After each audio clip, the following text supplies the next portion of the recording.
Establishment को ये message देना चाहते हैं, खुदारा आग से खेलना बंद करें, पाकिस्तान की तारीख से सीखें।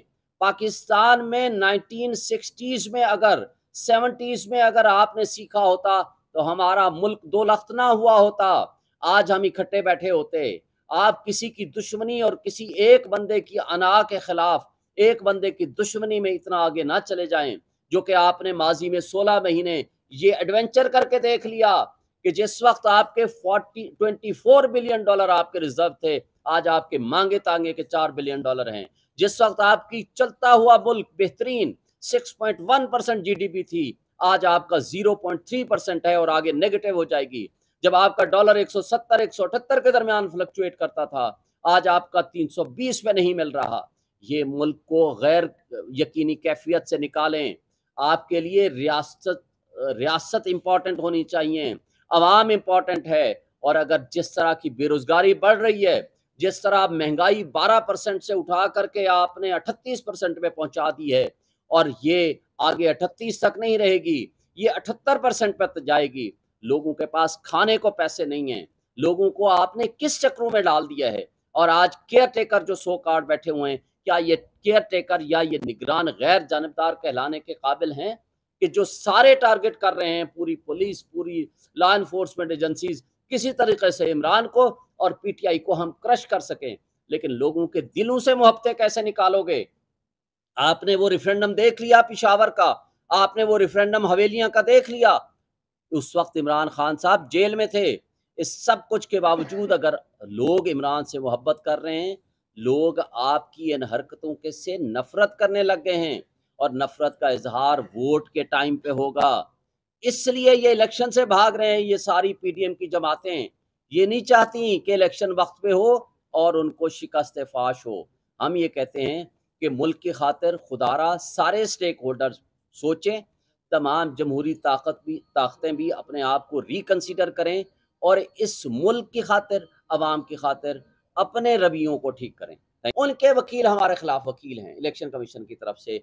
ये है इलेक्शन कमीशन का कंडक्ट और उसकी इम्पार्शलिटी, गैर जानबदारी जो आप सब देख रहे हैं।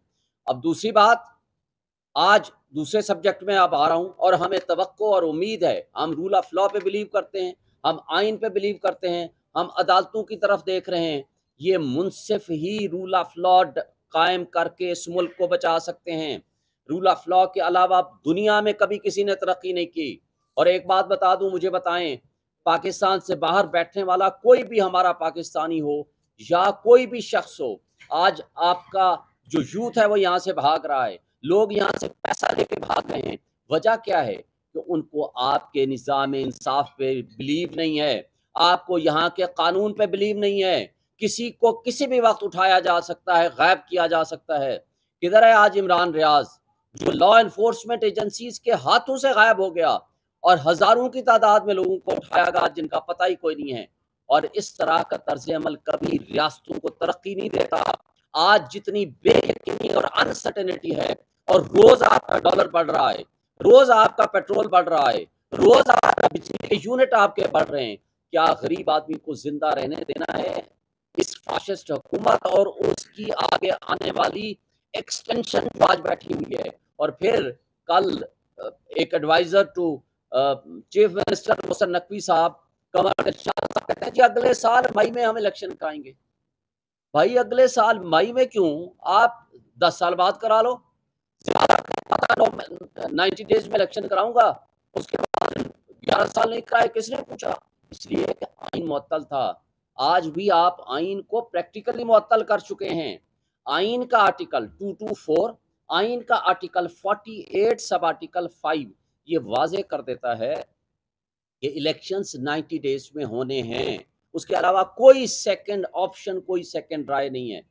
और जब president of Pakistan national assembly को डिसॉल्व करे अंडर आर्टिकल 48, तो उसी 48 के सब आर्टिकल 5 में लिखा हुआ है कि प्रेसिडेंट ऑफ पाकिस्तान ने डेट देनी है। उसके अंदर इलेक्शन कमीशन के साथ कंसल्टेशन भी नहीं है। ना सिर्फ कंसल्टेशन नहीं है, बल्कि उसमें प्रेसिडेंट साहब ने as a matter of courtesy उनको बुलाया है कि आए जी, चूंकि फ्री एंड फेयर इलेक्शन कराना आपकी जिम्मेदारी है, आए मैं डेट देना चाहता हूं, आए मेरे साथ कंसल्ट करें। और जो आज खत लिखा है इलेक्शन कमीशन ऑफ पाकिस्तान ने, ये आइन की खिलाफ वर्जी है, कानून की खिलाफ वर्जी है और तौहीन अदालत भी है। वजह उसकी क्या है कि इस प्रिंसिपल को सुप्रीम कोर्ट ऑफ पाकिस्तान 1 मार्च और 4/4 के फैसले में, जो कि रिपोर्टेड जजमेंट भी अब हो चुकी है, उसको रीडिटर्मिन कर चुके हैं, उसको इंटरप्रेट कर चुके हैं, डिफाइन कर चुके हैं।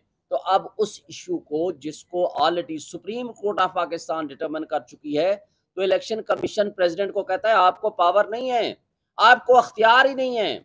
एक बात वाजे कर दें, अगर प्रेसिडेंट ऑफ पाकिस्तान ये असम्बली डिसॉल्व ना करते, बाय एफ्लक्स ऑफ टाइम ये डिसॉल्व हो जाती, तो उस सूरत में सेक्शन 57 वो फिर फील्ड में आ जाता इलेक्शन एक्ट का, जो कि अब वो प्रेसिडेंट से पावर हटा के इन्होंने इलेक्शन कमीशन को पावर दे दी है।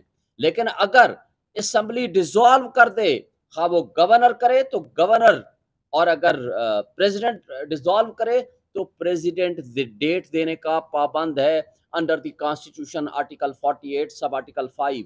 जो आइन होता है उसके ताबे होते हैं तमाम कवानीन, कोई कानून आइन से ओवर एंड अबव नहीं होता। ये उल्टा बात कर रहे हैं। और ये इलेक्शन कमीशन ऑफ पाकिस्तान की, इसका मतलब है गैर जानिबदारी तो आपके सामने आ चुकी है कि वो किस कदर जानिबदार हैं। इसका मतलब